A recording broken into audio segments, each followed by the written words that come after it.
Makanya kalau dari sisi saya pribadi, saya tidak mengenal yang namanya ahli meringankan atau ahli memberatkan.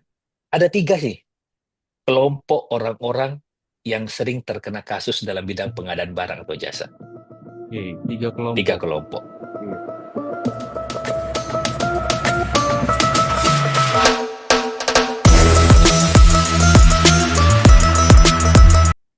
Yang namanya pemberi keterangan ahli itu adalah menyampaikan sesuai dengan keahliannya. Itu dulu nih. Objektif Yang ya, Pak? kedua, ya, sebelum kita maju memberikan keterangan, kita kan disumpah sesuai dengan agama masing-masing. Akan menyampaikan segala sesuatu ya yang sebenar-benarnya, tidak lain dan tidak bukan dari yang sebenarnya. Itu konsepnya. Makanya kalau dari sisi saya pribadi, saya tidak mengenal yang namanya ahli meringankan atau ahli memberatkan. Ada charge atau A-charge. Kalau dari sisi saya, mengapa ahli itu menyampaikan yang benar adalah benar, yang salah adalah salah. Itu konsepnya seperti itu. Saya agak sedikit memutar, Pak Sastio. Makanya oleh sebab itu sampai sekarang, saya ini adalah pemberi keterangan ahli independen. Saya tidak tergabung sebagai pemberi keterangan ahli LKPP. Dulunya pernah, tapi saya akhirnya tidak memperpanjang. Kenapa? Karena pada konsep keahlian, pemahaman saya harus bisa membela di semua sisi. Baik itu dari sisi pemerintah maupun oleh mereka yang dituntut oleh pemerintah. Saya tidak boleh mengatakan, saya tidak boleh membela dari sisi orang terdakwa begitu. Ya, ya siapa tahu mereka dikriminalisasi. Kita harus bisa membela semuanya seperti itu. Nggak boleh kita mengatakan karena kita dibiayai negara, maka hanya bisa membela jaksa. Nggak bisa. Kebenaran itu berada di tengah-tengah, bukan kiri, bukan kanan. Nah, dalam konteks kasus tersebut, sekali lagi, saya hanya menyampaikan bahwa prosedurnya ini, yang namanya evaluasi itu dilakukan setelah pemasukan penawaran. Tindakan-tindakan apapun yang dilakukan setelah pemasukan penawaran yang dapat mengubah hasil evaluasi itu adalah tindakan post bidding. Itu sih sebenarnya konsepnya. Teman-teman Pokja, ya, pada saat menerima dokumen penawaran, kita harus mengevaluasi dokumen tersebut berdasarkan ketentuan yang tercantum dalam dokumen pemilihan. Kan konsepnya seperti itu. Kemudian tiba-tiba ada intervensi, seperti dari pemberi dukungan yang mencabut surat dukungan dan seterusnya, itu tidak boleh mengubah apa-apa. Ya. Jadi Pokja harusnya menolak hal tersebut dan tetapkanlah berdasarkan dokumen yang dimasukkan. Tiba-tiba ada mengatakan bahwa ini harganya tidak masuk di akal. Ingat, ini cuma satu tahapan di antara tahapan proses pengadaan. Setelah proses pemilihan, kan masih ada proses untuk pelaksanaan pekerjaan yang dimulai daripada kontrak dan seterusnya. Kan masih panjang prosesnya. Jadi jangan sampai kita cut di tengah-tengah dengan alasan bahwa, wah ini nantinya tidak akan selesai. Jangan kita kena hal-hal yang tidak pasti, kita malah melakukan perbuatan melawan hukum. Tapi konteksnya demikian, saya as is yang tercantum dalam dalam regulasi. Seperti itu. Nah, kalau hal tersebut dikatakan bahwa inilah yang membuat teman-teman ini dalam tanda kutip dirugikan, ya silakan kan masih ada proses hukum berikutnya kan? Ya, kan masih bisa Tepat itu diuji mengajukan kembali keberatan. seperti itu. Ya, ya Masih mudah-mudahan ada ini hanya prosesnya.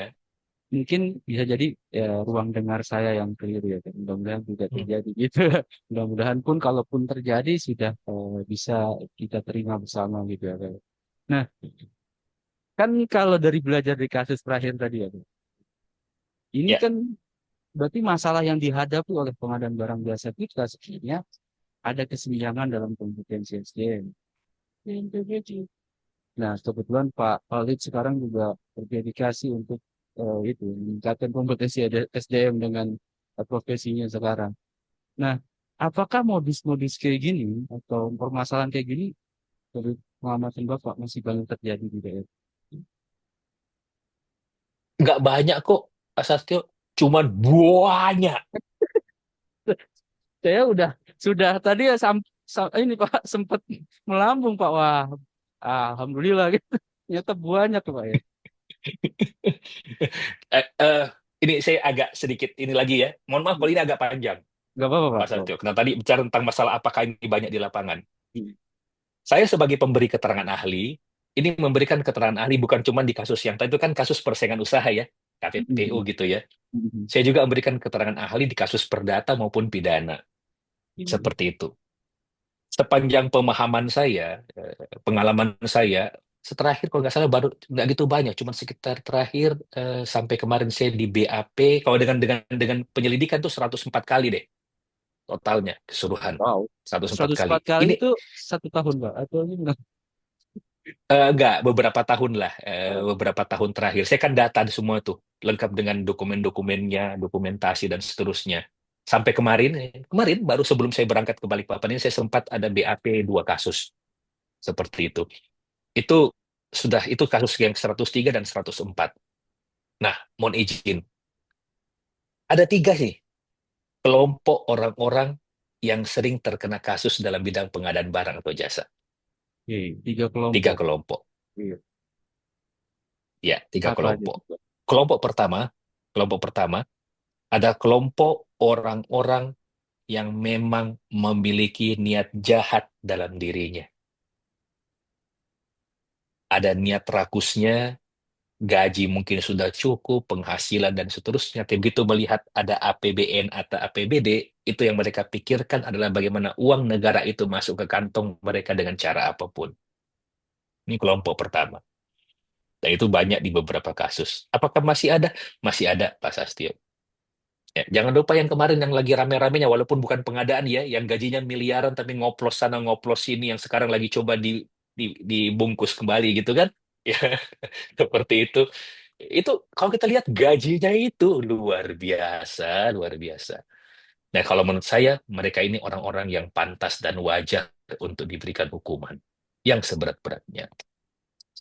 Kelompok Kelompok kedua. kedua, kelompok kedua. Nah, ini mohon maaf nih, banyak di rekan-rekan ASN adalah kelompok orang-orang yang tidak bisa menolak perintah atasan. Seperti itu.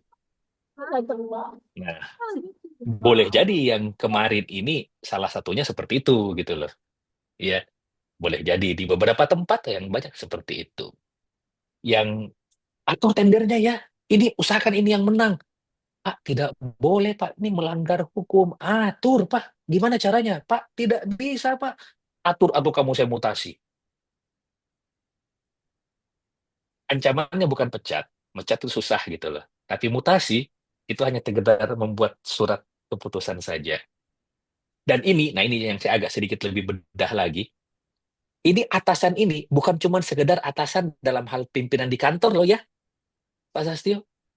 Atasan ini adalah orang-orang yang memiliki kedudukan yang lebih tinggi daripada yang bersangkutan, baik dari sisi jabatan maupun pengaruh. Saya beberapa bulan yang Mana lalu, atau tidak karena mau? saya sekarang ini, ya, saya kalau ada kegiatan misalnya dari KMP Training Institute di satu daerah, saya sering silaturahim tuh ke rekan-rekan UKPBJ. Datang aja jalan-jalan gitu kan, diskusi, ngobrol-ngobrol, dengar curhatan mereka. Salah satu daerah, mohon maaf nih, ya, justru tekanan ini munculnya dari APH, ya, tekanan ini. Dalam tanda kutip, titipan paket-paket ini dari ya hijau, ya dari coklat, dari warna ini, gitu loh. Ya, kalau misalnya tidak dituruti rekan-rekan kita ini, apa aja dipanggilin, gitu loh. Bahkan kadang-kadang itu belum kontrak pun sudah dipanggil, gitu. Belum kontrak sudah Ini, dipanggil. oh iya, iya. Kalau jagoannya dikalahin, dipanggilin dan dimintain semua tuh berita acara dievaluasi. Seperti itu. Ada bahkan satu daerah yang vulgar banget, ya, yang vulgar banget karena awalnya melakukan proses pendampingan, begitu Pokja membenarkan yang benar, menyalahkan yang salah, mereka mundur dari pendampingan tersebut dengan alasan Pokja dan UKPBJ-nya ini, kepala UKPJ tidak bisa diajak kerjasama. Itu real. Padahal sebenarnya mereka mempertahankan integritas. Yes, yes. Ah, Jadi oke. kadang-kadang ini yang kedua ini, Bukan salah teman-teman pengelola pengadaan. Penegak hukum yang justru malah mencederai hukum gitu loh. Ya. Dan itu tanyakan aja kepada rekan-rekan ini. Banyak yang seperti itu. Tapi lagi-lagi, mereka ini yang menjadi korban. Kelompok yang kedua. Orang-orang yang tidak bisa menolak perintah atasan. Gitu. Nah, yang ketiga, ini kenapa ya juga saya itu tadi yang bilang betul itu Pak Halid Iya, dari Jogja. Sobat Ambyar, Jogja. Ya, ini suara lapangan nih, Pak Sastio. Iya, iya. Ya, suara lapangan. Jadi penyampaian dulu waktu zamannya Jokowi yang mengatakan bahwa APH jangan cawe-cawe. Omong kosong sampai sekarang masih banyak tuh di lapangan seperti gitu. Bahkan sampai Jadi kalau jaksa agungnya bikin video itu ya Pak ya, bikin pernyataan pidato kalau ada yang main-main laporkan gitu ya. Berarti ini udah serius nih, Cak. laporkan, kemudian habis itu yang dilaporkan berapa? Semua paket pengadaan 5 tahun terakhir dibuka, dicari salahnya. Ingat, dicari salahnya loh ya. Dan ingat, manusia itu tempatnya salah. Kalau dicari pasti dapat. Buat Ya, berita pasti acara, ada. nomornya salah aja salah gitu loh.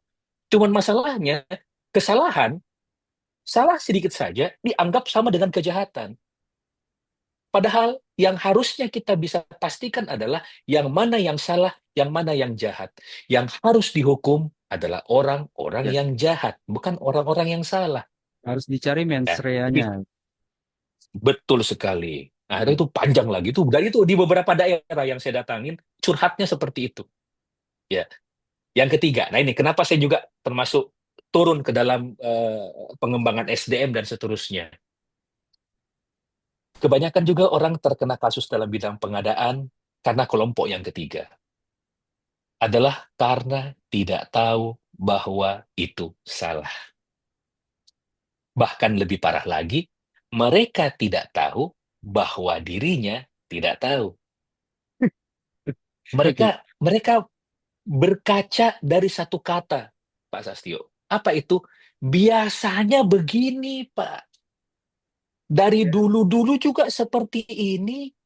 Benarkan yang Kenapa biasa sekarang gitu. saya salah? Hmm. Yes, sesuai dengan lagu tadi. Saya gitu. Ya. Lagu di awal, betul sekali. Oke. Nah, ini kan sebenarnya kaitannya dengan SDM, ilmu, knowledge, pengetahuan. Ya, kalau kita bicara masalah pelatihan pengadaan, yang ada kan PBJ level 1, PPK kompetensi tipe A, tipe B, tipe C. Padahal alangkah banyaknya dalam proses pengadaan barang dan jasa kita yang sifatnya tematik gitu loh. Ya, yang harus Sesuai didalami, dengan kebutuhan. yang harus dipahami, Hmm. betul. Yang tahapan-tahapannya harus digali seperti itu. Itu sesuai dengan pertanyaan Pak Sasu tadi. Jadi, tiga kelompok tadi. Yang pertama, orang yang memang memiliki niat jahat dalam dirinya. Yang kedua, orang-orang yang tidak bisa menolak perintah atasan atau orang yang lebih berkuasa dibandingkan dirinya. Dan yang ketiga adalah orang yang tidak tahu. Tiga kelompok ini yang sering saya temui dalam proses pengadaan barang atau jasa.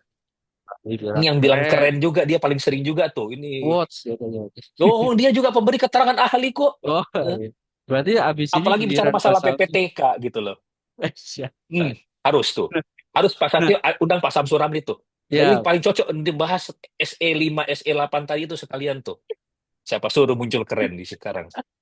ya siap. Mudah-mudahan nomornya belum ganti ya Pak Samsu Ramli ya. Nanti Izin minta Pak. nomornya di saya gitu loh. Siap, Pak Ramli. Dari tadi tiga kelompok tadi. So, kita bisa intervensinya kan berarti pertama di kelompok yang tidak paham. Pak Halid sudah melakukan itu. Dan paham. Kita sadar bahwa LKPP juga punya keterbatasan ya.